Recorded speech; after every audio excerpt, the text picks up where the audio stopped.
Hello everybody, welcome to the Pak forex academy. मैं हूं मोहम्मद ज़ुबैर सुल्तान और सबसे पहले आप तमाम तर लोगों को जश्न आज़ादी बहुत बहुत मुबारक हो। आज की इस वीडियो के अंदर हम डेली फॉरेक्स फोरकास्ट एनालिसिस करने जा रहे हैं, जिसमें हमारे पास है जी A U D U S D इस वक्त मार्केट में यहाँ पे बाय के एक टारगेट को अचीव कर चुका है। एज़ पर प्रीवियस एनालिसिस यहाँ पे हमने H4 के अंदर ये एनालिसिस परफॉर्म किया था और अकॉर्डिंग टू H4 मार्केट अपने रिट्रेस जोन के अंदर इस वक्त आ चुकी है।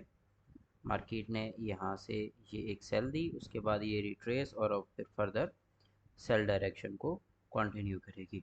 अब यहाँ पे मार्केट ने जब सेल आना है तो कीप इन माइंड कि चूँकि आज वेडनेसडे को भी एक इम्पॉर्टेंट न्यूज़ है और फिर फ्राइडे को भी इम्पॉर्टेंट न्यूज़ है, तो इस जोन की लिक्विडिटी ऑन रिस्क है, ये अनकरीब उड़ने वाली है। प्लस उसके साथ मार्केट जब यहाँ आएगी इस जगह पे तो ये जिग जैग करते हुए आएगी, ये लिक्विडिटी उड़ा के वापस इन सबको उड़ा के तो सेल साइड पे कंटिन्यू करेगी। तो ये जो आपको मैं एक स्ट्रेट लाइन मार्क करके दे रहा हूँ कि मार्केट सेल आ रही है, तो ये ऐसे डायरेक्ट सेल नहीं आनी, बल्कि इसने जिग जैग करते हुए बायर सेलर सबको उड़ा के ही आना है। अब इसमें हम amount of supply and demand के अकॉर्डिंग अगर यहाँ पे देखते हैं, मैं इस वक्त 1 सेकेंड टाइम फ्रेम के ऊपर काम कर रहा हूँ, तो 1 सेकेंड टाइम फ्रेम में हमें यहाँ पे let me show you MDF, यहाँ पे मैंने इसकी सेटिंग कर दी है 1 सेकेंड। तो ये सप्लाई एंड डिमांड 1 सेकेंड से उठा के H4 पे दे रहा है, सो दैट्स वाई यहाँ पे आपको बॉक्सेस कम नज़र आ रहे हैं। अब इस वक्त ये जो मार्केट यहाँ से बाय गई खड़ी है, इस बाय में यहाँ पे डाइवर्जेंस है और प्लस उसके साथ साथ यहाँ पे डिमांड कम हो गई है। तो इसका मतलब ये है कि दिस वाज द जोन जहाँ पे हमें सप्लाई को देखना था। अब इस जगह पे मैं आपको एंट्री सेटअप एक्सप्लेन करता हूँ। ऐसे सिनेरियो में जब आपके पास H4 में ये हो रहा हो ना, तो आप उसको M5 या M1 में किस तरह से उठा सकते हैं, लेट मी शो यू। ये आप आए M5 में और यहाँ आएगी एक बहुत ही स्ट्रॉन्ग सप्लाई। ये देखिए, ये ज़रा प्ले हो जाए एक बार। चूँकि हम 1 सेकेंड के टाइम फ्रेम से डाटा को एक्सट्रैक्ट कर रहे हैं, तो इस वजह से डाटा प्रोसेसिंग में थोड़ा सा टाइम लेता है। Let me show you the settings.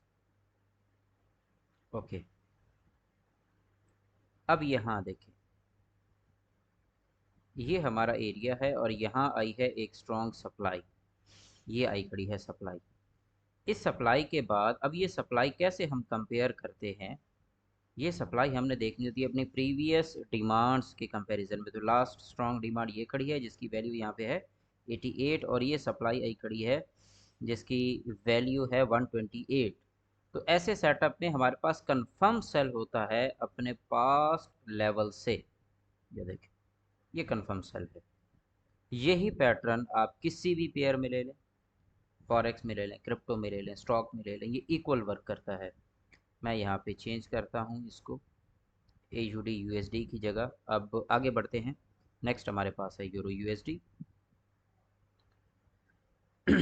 Euro USD जो है ये इस वक्त अभी भी रेंज कर गया है मार्केट में एक हाई और लो के दरमियान। हम इसको हायर टाइम फ्रेम में देखते हैं ज़रा।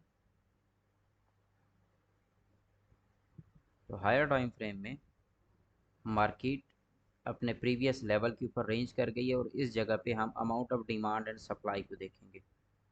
तो अगर मैं यहाँ पे amount of demand and supply को देखूँ तो डिमांड स्टिल ज़्यादा है, सप्लाई कम है। तो सप्लाई कम होने की वजह से मैं स्टिल यहाँ पे बायर ही हूँ। मैं इस अपर एरिया के ब्रेकआउट का वेट करूँगा, सिंपल इज़ दैट। ये अपर एरिया के ब्रेकआउट का वेट करूँगा और यहाँ से मार्केट को बाय साइड पे कैश करूँगा। अगर मार्केट यहाँ से सेल आती है तो वो आएगी रिट्रेस लेने। उसका रिट्रेस लेवल क्या है, रिट्रेस लेवल 1 ये है। ये एक्चुअली यहाँ से ये सारा कनेक्टेड एरिया है और उसके बाद अगला टारगेट मार्केट का रिट्रेस लेवल 2 ये होगा।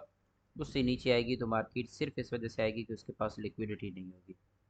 तो हम ये ईजीएस्ट है, पॉसिबिलिटीज़ इसकी ज़्यादा हैं बाय जाने के, जबकि सेल आने की चांसेस जो है ये just for the sake of manipulation होगा। लेकिन आपने यूरो में बाय साइड की ही कंफर्मेशन को लें।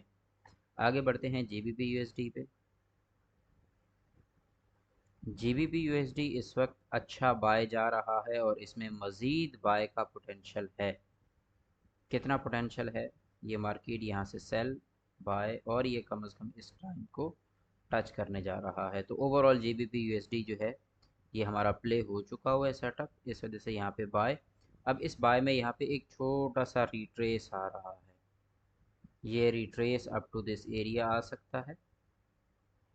उसको कैसे हमने जज करना है ये देखें। ये डिमांड डिक्रीजिंग है, तो डिक्रीजिंग डिमांड का मतलब इंक्रीजिंग सप्लाई। अब ये H1 का टाइम फ्रेम है, इसको आप M1 के अंदर अगर कन्वर्ट करेंगे तो आपको इस जोन में ये सप्लाई मिली है और अभी ये सेल की ट्रेड प्ले हो रही है इन M1। H1 से आप M1 M5 में आया करें और H4 से M15 M5 में आया करें। ये देखें ये प्ले हो रही है, ठीक है। ये सेल की टारगेट, अब इसका नियरेस्ट जो जोन बन रहा है टारगेटिंग एरिया वो ये बन रहा है, तो इस जोन पे ये टच करने की कोशिश करेगा GBP USD। नेक्स्ट आगे बढ़ते हैं XAU USD की तरफ। और XAU USD एक अच्छी सेल देने के बाद, let me show you H4।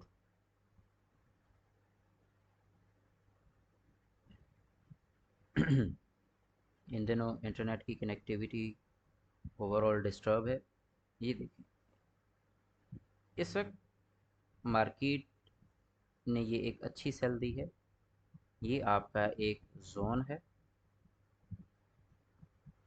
इस जोन से नीचे मार्केट के पास स्टे करने का पहला एरिया है ये, उसके बाद दूसरा एरिया है ये, और तीसरा है लिक्विडिटी हंटिंग।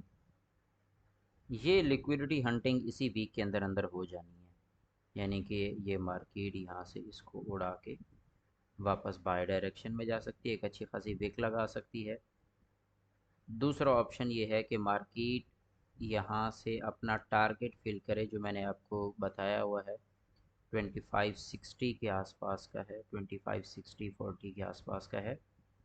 ये मार्केट यहाँ से इसको ब्रेक करे और इस टारगेट को पहुँचे, मगर ये जो आपके पास लिक्विडिटी पड़ी है ये उड़नी ही उड़नी है, ये ग्रीन एरिया उड़ेगा, ठीक है।